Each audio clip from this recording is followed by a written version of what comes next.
آتينا موسى الكتاب والفرقان لعلكم تهتدون موسى عليه الصلاة والسلام কে তাওরাত নামক আসমানি একটা কিতাব দান করেছেন এবং সাথে ফুরকানও আল্লাহ তাআলা দান করেছেন। কেউ যদি সম্মানিত হওয়ার পাশাপাশি দেখবে তার ডেভেলপ করার জন্য আত্মরক্ষার জন্য তার জন্য বডিগার্ড ট্রিট করে দেওয়া হয় কি হয় না? সরকারিভাবে যখন এমপি হয় এমএলএ হয় তখন দেখবেন সরকারিভাবে তার গার্ড সৃষ্টি করে দেয়, গার্ড সাথে দেয়া যায়। তো মুসা আলাইহিস সালাতু ওয়াস সালামকে আল্লাহ তাআলা কিতাব দিয়েছেন তাওরাত। এই তাওরাত দেওয়ার সাথে সাথে আল্লাহ তাআলা ফুরকান নামক বডিগার্ড আল্লাহ করে দিয়েছেন। সুবহানাল্লাহ। তাহলে বোঝা গেল বডিগার্ড এটা কে যোগের না, আরো আত্মিক বডিগার্ড আছে। সুবহানাল্লাহ। তো মুসা আলাইহিস সালাতু ওয়াস সালামকে কিছু মুজিজা দিয়েছিলেন আল্লাহ, যে মুজিজার মাধ্যমে যেন উনি বড় বড় বিপদ থেকে যেন রক্ষা পায়, আল্লাহ তাআলা যেন রক্ষা পায় এর জন্য বডিগার্ড হিসেবে আল্লাহ কিছু জিনিস দিয়েছিলেন, ওইটাকে ফুরকান বলা হয়। এর মধ্যে কত সময় বলছিলাম যে একটা আছে তরবারি, এই তরবারিটা, আরেকটা আছে লাঠি। লাঠিটা অনেক মুজিজা দেখাইছে। তো তাদের কাছে যখন কিতাব নিয়ে গেল তাওরাত নিয়ে যাওয়ার পরে যখন বলল যে আল্লাহ তাআলা আমাকে এই কিতাবটা নাযিল করেছেন আমার উপর, এই কিতাব অনুযায়ী যদি তোমরা তোমাদের জিন্দেগি পরিচালনা করো তাহলে তোমরা অবশ্যই সফলতার দিকে এগিয়ে যাবে। আর যদি এই কিতাব ছাড়িয়ে যদি তোমরা তোমাদের মন গড়া মতো জিন্দেগি চালাও তাহলে তোমরা সফলতা তো দেখবেই না, বরং বিফলতা হতে হতে আল্লাহ জাহান্নামে বলেন নাউযুবিল্লাহ। তো তাদের কাছে প্রস্তাব দেওয়ার পরে তখন তারা কি বলল? তারা বলতেছে যতক্ষণ পর্যন্ত আমরা আল্লাহর কালাম না শুনবো ততক্ষণ পর্যন্ত আমরা এই কিতাবের উপর আমরা তখন ঈমান আনবো। বলেন নাউযুবিল্লাহ। এই কিতাবের কথা আমরা বিশ্বাস করব না। তখন ইসরাঈল এই কথা বলার পর মুসা আলাইহিস সালাতু ওয়াস সালাম আল্লাহর কাছে দোয়া করলেন, আল্লাহ এই বনি ইসরাঈলবাসী বলে যতক্ষণ না পর্যন্ত আপনার কালাম না শুনবে তারা ততক্ষণ পর্যন্ত এই কিতাবের অনুসরণ করবে না, অনুকরণ করবে না। এবার আল্লাহ পাক রব্বুল আলামিন মুসা আলাইহিস সালাতু ওয়াস সালামকে বললেন, ও মুসা চিন্তা করার কোনো কারণ নাই, তুমি তাদেরকে তুর পাহাড়ে নিয়ে আসো। মুসা আলাইহিস সালাতু ওয়াস সালাম ৭০,০০০ বনি ইসরাঈলকে নিয়ে তুর পাহাড়ে যখন উঠলেন, যখন আল্লাহ তাআলা তাদের সঙ্গে কথা বলতেছেন, এক পর্যায়ে তারা বলল যে এই যে কালামগুলো শুনলাম এগুলো তো আপনি আল্লাহর সঙ্গে কথা বলছেন, আমরা তো আর বলি নাই। আমরা যতক্ষণ না পর্যন্ত আল্লাহর সঙ্গে কথা না বলতে পারবো ততক্ষণ পর্যন্ত আমরা আপনার উপর ঈমান আনবো না। নাউযুবিল্লাহ। মুসা আলাইহিস সালাতু ওয়াস সালাম আল্লাহর কাছে বললেন, আল্লাহ এই গাওয়া জাতি আবার বলে আপনার সাথে তারা নাকি সরাসরি কথা বলবে। আল্লাহর নবী মুসাকে বললেন, আল্লাহর নবীকে বললেন, হে মুসা তারা যদি আমার সঙ্গে কথা বলে তারা বরদাস্ত করতে পারবে না। হে আল্লাহ এই নাফরমান বান্দারা তো বুঝে না, বারবার একই তারা রিকোয়েস্ট করতেছে। আল্লাহ বলেন, ঠিক আছে তুমি পিছনে যাও, তাদেরকে সামনে দাও। সামনে দেওয়া মাত্রই এবার আল্লাহ তাআলা তাদের সঙ্গে কথা বলতেছেন, ইন্নানি আনাল্লাহ, নিশ্চয়ই আমি আল্লাহ, লা ইলাহা ইল্লাল্লাহ, আমি ইলাহ, আমি তোমাদের মাবুদ, আমি এই ইলাহ ছাড়া অন্য কোনো ইলাহ তোমাদের নাই। কোন ইলাহ জানো? যে আমি আল্লাহ পাক রব্বুল আলামিন বিশ্বর জমিন থেকে তোমাদেরকে হেফাজতের সহিত উদ্ধার করে নিয়ে আসছিলাম, ওই আমি আল্লাহ, আমারই তোমরা ইবাদত করবা, আমার ইবাদত ছাড়া অন্য কোনো ইলাহের তোমরা ইবাদত করবা না। সুবহানাল্লাহ। তারা যখন এই কথাগুলো শুনলো, শোনার পরে এবার মুসা আলাইহিস সালাতু ওয়াস সালামকে বলে যে শুধু কথা শুনে আমরা ঈমান আনবো না, যতক্ষণ না পর্যন্ত আমরা আল্লাহকে না দেখব ততক্ষণ পর্যন্ত আমরা তোমার উপর ঈমান আনবো না। বলেন নাউযুবিল্লাহ। কেমন ঠেলা যায়! মুসা আলাইহিস সালাতু ওয়াস সালাম আবার সিজদা করে গেলেন। সিজদা করিয়া আল্লাহর কাছে বললেন, আল্লাহ তারা বলে যে আপনাকে যতক্ষণ না পর্যন্ত সচক্ষে তারা না দেখবে ততক্ষণ পর্যন্ত তারা কথা বলবে না, তারা ঈমান মানবে না। এবার আল্লাহ বলেন মুসা তারা তো বরদাস্ত করতে পারবে না, বলে আল্লাহ তারা তো বুঝে না, একটু দেখা দেন। আল্লাহ তাআলা মুসা আলাইহিস সালাতু ওয়াস সালামকে সরাইয়া সামনে এই ৭০,০০০ এই বাহিনীকে নিয়ে ওই জায়গার মধ্যে দাঁড়াইয়া আল্লাহর সামান্য নূরের তাজাল্লি যখন তারা দেখলো জড়িয়ে পড়ে সাক্কার হয়ে গেছে। সুবহানাল্লাহ। এটাই আল্লাহর পাওয়া, আল্লাহর নূরের তাজাল্লি এত পাওয়া দুনিয়ার কোনো মানুষ বরদাস্ত করার মতো সম্ভব নয়। কিন্তু মুসা আলাইহিস সালাতু ওয়াস সালাম কিভাবে আল্লাহর সঙ্গে কথা বললেন, এটা আল্লাহ তাআলা তাকে স্পেশালি ভাবে এই যে ফুরকান বললাম, এই ফুরকান নামকে ক্ষমতা দিয়েছেন যেটার মাধ্যমে সরাসরি আল্লাহর সঙ্গে কথা বলতে পারে। সুবহানাল্লাহ। এটা দুনিয়ার কোনো মানুষ চর্মচক্ষু দ্বারা এগুলো অর্জন করতে পারবে না। মুসা আলাইহিস সালাতু ওয়াস সালাম এবার যখন তাদেরকে সামনে দেওয়ার পর তারা যখন জলের উপরে ছাড়কার হয়ে গেল, এবার মুসা আলাইহিস সালাতু ওয়াস সালাম আল্লাহর কাছে কান্নাকাটি করে আর বলে, হে আল্লাহ, এতক্ষণ বড় ভালো ছিলাম, এখন যদি বলে ইসরায়েলের কাছে যদি আমি মুসা যদি একা যাই, তারা যদি আমাকে জিজ্ঞাসা করে প্রশ্নবিদ্ধ করে যে তোমার সঙ্গে আমার বড় ইসরায়েলের বাহিনীর লোকদেরকে নিয়ে গিয়েছিলাম, তারা দেখা যায় তোমার সঙ্গে আসে না, তারা কোথায়? আমি তো তাদের কাছে জবাবদিহিতা করতে পারবো না। হে আল্লাহ, আপনার কাছে বলি তাদেরকে যে রূপ আগের মতো ছিল তাড়াতাড়ি তাদেরকে আগের মতো ফিরিয়ে দাও। আল্লাহর কাছে কান্নাকাটি করার পর আল্লাহ রব্বুল আলামিন বলেন, সুম্মা বা'আসনাকুম মিন বা'দি মাউতিকুম লা'আল্লাকুম তাশকুরুন। সুবহানাল্লাহ।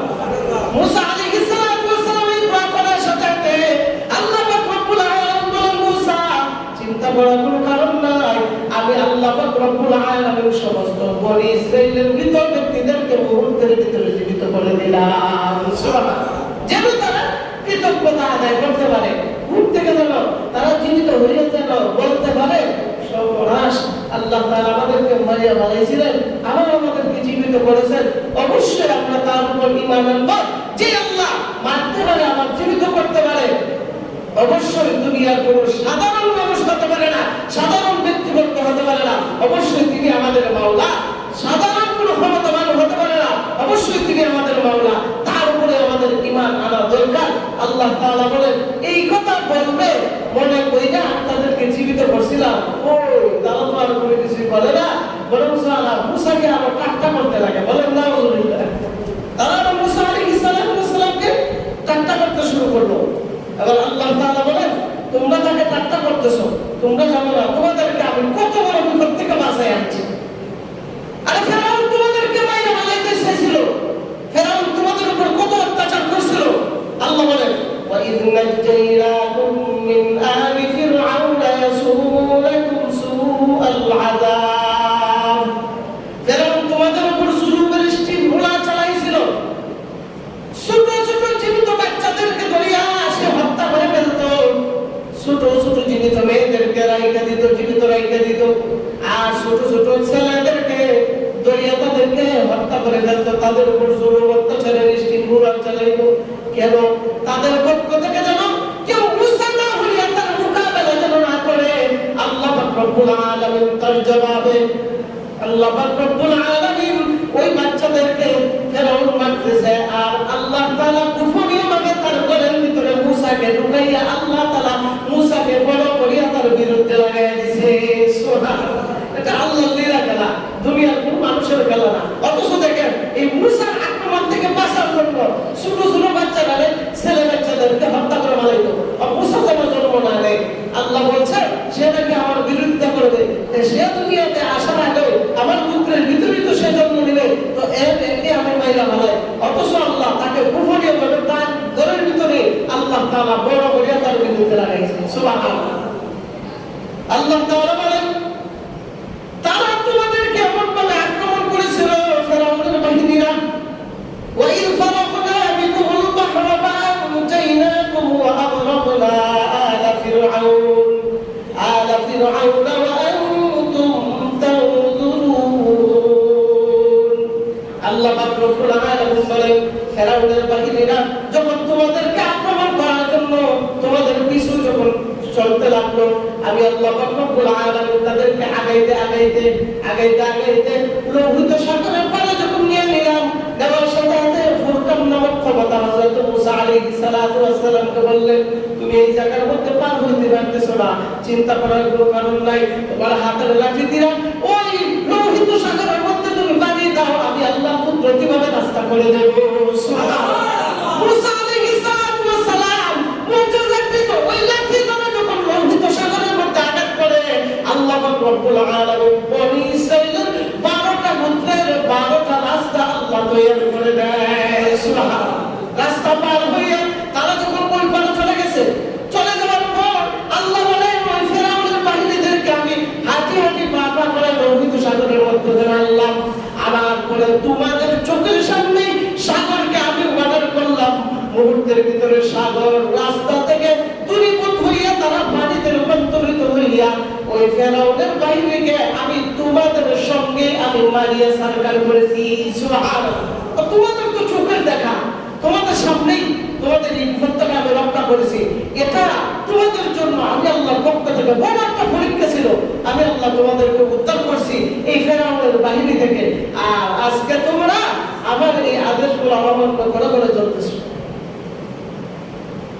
এদেরকে আল্লাহ পাক রব্বুল আলামিন এই লোহিত সাগর পার করিয়া তাদেরকে আল্লাহ পাক রব্বুল আলামিন সিরিয়ার অভিমুখে যাত্রা করাইলেন।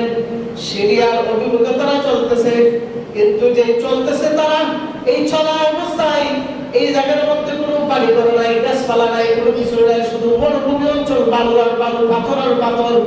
এই মরুভূমি অঞ্চলে যদি কেউ হাঁটা চলা করে এই রোদের তাপে তার কষ্ট লাগবে কি লাগবে না? লাগবে। এই মরুভূমি অঞ্চলে তারা চলতেছে, চলা অবস্থায় পানির পিপাসাতে তারা কাতরাইতেছে। এবার মুসা আলাইহিস সালাতু ওয়াস সালামকে বনি ইসরাইল জাতি, হে মুসা, তারা বলতেছে, হে মুসা, আমরা যে রাস্তা দিয়ে চলতেছি রোদের তাপের কারণে আমাদের পিপাসা লেগে গেছে, পানির এত পিপাসা লেগেছে যেন আমাদের কলিজাটা ছিঁড়ে যাবে, তাড়াতাড়ি আপনি পানির ব্যবস্থা করেন। যদি পানির ব্যবস্থা না করেন তাহলে আমাদের বাঁচার কোনো সম্ভব নয়। মুসা আলাইহিস সালাতু ওয়াস সালাম তাদের কথা শুনিয়া আমার আল্লাহ তাআলার দরবারে সিজদায় পড়ে গেলেন। সিজদা করিয়া আল্লাহর সঙ্গে আল্লাহর কাছে দোয়া করলেন, আল্লাহ আমার এই বনি ইসরাইল বাহিনীরা এই যে রাস্তা পার হইতেছে, এই যে রাস্তা অতিক্রম করতেছে, রোদের তাপের কারণে তাদের পানি পিপাসা লেগেছে, হে আল্লাহ এই মরুভূমির মধ্যে তো আর পানির ব্যবস্থা নাই, আমি আপনার কাছে দোয়া করি এই মুহূর্তে আপনি কুদরতিভাবে পানির ব্যবস্থা করে দেন। সুবহানাল্লাহ। এই মরুভূমির মধ্যে কোন জায়গায় পানি পাওয়া যায়? মরুভূমি তো শুধু পাথুরি এলাকা, বালু এলাকা, শুধু বালু আর বালু, এখানে তো পানির ব্যবস্থা কি করে হয়? বনি ইসরাইলরা যখন মুসাকে বলল, মুসা আল্লাহ তাআলার কাছে দোয়া করলেন, আল্লাহ তাআলা বলেন, وَإِذِ اسْتَسْقَى مُوسَى لِقَوْمِهِ فَقُلْنَا اضْرِب بِّعَصَاكَ الْحَجَرَ فَانفَجَرَتْ مِنْهُ اثْنَتَا عَشْرَةَ عَيْنًا قَدْ عَلِمَ كُلُّ أُنَاسٍ مَّشْرَبَهُمْ كُلُوا وَاشْرَبُوا مِن رِّزْقِ اللَّهِ وَلَا تَعْثَوْا فِي الْأَرْضِ مُفْسِدِينَ। সুবহানাল্লাহ। বলে মুসা আলাইহিস সালাতু ওয়াস সালাম তো আপনার সাথে আল্লাহ তাআলা বলেন, মুসা চিন্তা করার কোনো কারণ নাই, আমি আল্লাহর কাছে কোনো জিনিসের কমতি নাই। সুবহানাল্লাহ। আমি আল্লাহর কাছে কোনো জিনিসের কমতি নাই, মরুভূমি অঞ্চল দেখো এটা আমার জন্য কোনো ব্যাপারই না। আল্লাহ বলেন, হে মুসা তোমার হাতের মধ্যে কি আছে? ও হে আল্লাহ আমার হাতের মধ্যে লাঠি আছে। আল্লাহ বলেন, মুসা চিন্তার কোনো কারণ নাই, এই মরুভূমি অঞ্চলের মধ্যে একটা পাথরের মধ্যে গিয়ে লাঠি দ্বারা আঘাত করো, তারপর আমি আল্লাহ কুদরতিভাবে পানির ব্যবস্থা করে দেব। সুবহানাল্লাহ। মুসা আলাইহিস সালাতু ওয়াস সালাম আল্লাহর কথা শোনা মাত্রই ওই লাঠি দ্বারা একটা পাথরের মধ্যে যখন আঘাত করলেন, আল্লাহু আকবার, আল্লাহু আকবার, সাথে সাথে আল্লাহ পাক রব্বুল আলামিন এই পাথরের ভিতরে আল্লাহ তাআলা 12টা ঝর্ণা আল্লাহ চালু করে দিয়েছেন। সুবহানাল্লাহ। কয়টা ঝর্ণা? 12টা ঝর্ণা। এটা ওই জায়গার মধ্যে জানা ছিল বনি ইসরাইলবাসী, এদের মধ্যে 12টা পুত্র ছিল, 12টা দল ছিল। এই 12টা দলের জন্য আল্লাহ আলাদা আলাদা ঝর্ণা দিয়েছেন। সুবহানাল্লাহ। তখন এক একটা পুত্র এক একটা দলকে এক একটা ঝর্ণা দখল করছে, দখল কইরা ওই জায়গা থেকে তারা পানি পান করতেছে, পানি পান কইরা এবার তারা বলতেছে, পানি তো খাওয়া হলো, চলো আমরা সামনের দিকে আগাই। সামনের দিকে যখন আগাইছে, আগানোর পরে কিছুক্ষণ হাঁটার পরে গিয়া তারা এক জায়গার মধ্যে বিশ্রাম নিয়েছে। যে ওই জায়গার মধ্যে কি কোনো ঘরবাড়ি আছে? গাছ আছে? কথা বলেন না কেন? গাছ আছে? ঘরবাড়ি আছে? কোনো কিছুই নাই। কিন্তু যেই রৌদ্রের তাপ পড়তেছে ওই তাপ থেকে বাঁচার জন্য তারা তাবু টানাইছে। তাবু ছিলেন তো? তাবু টানাইছে। তাবু যখন টানাইছে রৌদ্রের তাপের গরমের কারণে তাবুগুলো ছিঁড়ে যাচ্ছে। সুবহানাল্লাহ। এবার বনি ইসরাইল জাতি মুসা আলাইহিস সালাতু ওয়াস সালামকে বলতেছে, হে জমানার নবী মুসা, আমাদের যে রৌদ্রের কারণে তাবুগুলো ছিঁড়ে যাচ্ছে, এখন আমরা কি করব? যে কোনো একটা উত্তম ফয়সালা করেন। আর না হয় এই জায়গার মধ্যে ছিঁড়ার মতো, এই জায়গার মধ্যে থাকার মতো আমাদের ক্ষমতা নাই। মুসা আলাইহিস সালাতু ওয়াস সালামের কাছে এই কথা বলার পর মুসা আলাইহিস সালাতু ওয়াস সালাম তো বড় পেশাওয়াত করছে না। প্রত্যেকবার তাদের জন্য দোয়া করার লাগে, আর এই বিপদ থেকে উদ্ধার করি। এরপরে গাওয়া জাতি ঈমান আনেন। সুবহানাল্লাহ। মুসা আলাইহিস সালাতু ওয়াস সালাম দুই হাত আল্লাহর দরবারে তুলে দিলেন আর বলতেছে, আল্লাহ পানির ব্যবস্থা তো হইছে ঠিকই, কিন্তু যে জায়গার মধ্যে আমরা বিশ্রাম নিলাম ওই জায়গার মধ্যে এমন একটা হালত, রৌদ্রের তাপের কারণে তাবুগুলো ছিঁড়ে যাচ্ছে। হে আল্লাহ, এই জায়গার মধ্যে আমরা এই রোদ থেকে কিভাবে উদ্ধার পাবো? আল্লাহ তাআলার কাছে দোয়া করার পর আল্লাহ তাআলা বলেন, ও মুসা, চিন্তা করার কোনো কারণ নাই। সুবহানাল্লাহ বলেন। মুসা, আমার কাছে কোনো ব্যাপার না। আল্লাহ তাআলা মুসাকে বললেন, মুসা, চিন্তা করার কোনো কারণ নাই। আল্লাহ বলেন, ওয়াতাল্লালনা আলাইকুমুল গামাম। সুবহানাল্লাহ। আল্লাহ বলেন, মুসা, তোমার যাতে কষ্ট করবে আমি আল্লাহ তাকায়া দেখবো, এটা আমি আল্লাহ কখনো বরদাস্ত করতে পারবো না। রৌদ্রের তাপের কারণে তাবুগুলো ছিঁড়িয়া তাদের শরীরের চামড়ার মধ্যে রৌদ্র লাগতেছে। আমি আল্লাহ কোনো চিন্তা করবো না, আমি আল্লাহ ব্যবস্থা করে দিতেছি। আল্লাহ প্রতিভাবে মেঘের ছায়াকে তাদের তাবুর উপর আল্লাহ ফিট করে দিয়েছে। মেঘের ছায়া যদি আসে, বলেন তো কি রৌদ্র থাকে? রৌদ্র কি থাকে? আপনারা যখন দেখবেন দিনে যখন ভাঁজ করার পর কি আর রোদ থাকে? অন্ধকার হয়ে যায়। মেঘের ছায়া আমাদের উপর পড়ে যায়, এই জন্য ঠান্ডা হাওয়া লাগে, ঠান্ডা বাতাস লাগে, আর কষ্ট হয় না। ওই বনি ইসরাইল জাতি যখন দোয়া করছে, আল্লাহ তাআলা বলেন, মুসা, চিন্তার কোনো কারণ নাই। ওয়াতাল্লালনা আলাইকুমুল গামাম। আমি আল্লাহর কাছে কোনো কিছু কমতি নাই। আমি আল্লাহ তাদেরকে এই রোদ থেকে বাঁচার জন্য আমি আল্লাহ মেঘমণ্ডলকে আমি আল্লাহ ছায়া হিসেবে দিয়ে দিলাম। সুবহানাল্লাহ। শুধু তাই নয়, তাফসীরকাররা বলেন, এই মেঘের ছায়া আল্লাহ তাআলা এত সুন্দর দিয়েছিলেন, তারা তাবুত থেকে বের হয়ে যদি পানি আনতে যাইতো, এই মেঘের ছায়া তাদের সঙ্গে চলতে থাকতো। সুবহানাল্লাহ। অর্থাৎ রোদের কোনো আবার যেন তাদের শরীরের মধ্যে না লাগে। এবার যখন সামনে যখন চললো, এই জায়গার মধ্যে তারা বিশ্রাম করার পরে আমার মুসা আলাইহিস সালাতু ওয়াস সালামকে বলল, পানি তো পাইলাম, মেঘের ছায়াও পাইলাম, আমাদের কষ্ট কিছুটা কমছে, কিন্তু শুধু খালি এগুলো পাইলেই তুই হবে না, আমাদের তো কিছু খাবার দাবার দরকার। সুবহানাল্লাহ বলেন। কি বলে? খাবার তো অর্থ দরকার। এতক্ষণ হাঁটাচলা করলাম, এই বাহিনী থেকে উদ্ধার হয়ে আসলাম, এত কষ্ট করছি, এটা অনেক খিদা। মুসা, এই খিদার মধ্যে কি করবো? তাড়াতাড়ি আপনি কোন একটা ব্যবস্থা করেন খাবার দাবার। মুসা আলাইহিস সালাতু ওয়াস সালাম আবার সিজদায় বললেন, আবার সিজদা করিয়া আল্লাহর কাছে দোয়া করলেন, আল্লাহ, এই বনি ইসরাইল জাতিরা কি খাবার খাইবে, কিন্তু কিভাবে আমি খাবার দেব? আমার আশেপাশে তো কোনো কিছু খাবার নাই, যে বাজার নাই, যে কিছু ক্রয় করে এনে তাদেরকে খাওয়াইবো, এই ক্ষমতাও আমার নাই। আল্লাহ, এতগুলা নিয়ামত তুমি প্রতিভাবে দিয়েছো, আল্লাহ তুমি তাদের জন্য খাবারের ব্যবস্থা করে দাও। মুসা আলাইহিস সালাতু ওয়াস সালাম আল্লাহর কাছে দোয়া করার পর এবার আল্লাহ তাআলা বলতেছেন, ওয়া আনজালনা আলাইকুমুল মান্না ওয়াস সালওয়া কুলু মিন তাইয়্যিবাতি মা রাযাকনাকুম। সুবহানাল্লাহ। আল্লাহ তাআলা বলেন, মুসা, চিন্তা করার কোনো কারণ নেই, তাদের জন্য আমি আল্লাহ আসমান থেকে দুইটা খাবার আমি আল্লাহ নাযিল করলাম। সুবহানাল্লাহ। কয়টা খাবার? আলাইকুমুল মান্না ওয়াস সালওয়া। একটার নাম হলো কি? মান্না, আরেকটার নাম সালওয়া। মান্না বলা হয় এটা আসমান থেকে কুদরতিভাবে এমন একটা খাবার আল্লাহ তাআলা নাযিল করেন, যেটা ছোট ছোট বরফের টুকরা। যেমন আমাদের এলাকায় শিলাবৃষ্টি হয়, শিলাবৃষ্টির সময় তো বড় বড় পাথর পড়ে না, এইরকম বরফের টুকরা নিয়ে আসমান থেকে প্রত্যেক দিন আল্লাহ নাযিল করতেন। সুবহানাল্লাহ।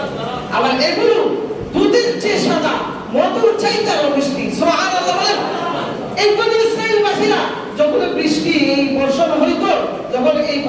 বর্ষণ হইতো কুদরতি খাবারগুলা, তখন তারা একত্রিত করতো, একত্রিত কইরা তাদের ঘরের ভিতরে আনতো আর খাবার খাইতো। সুবহানাল্লাহ।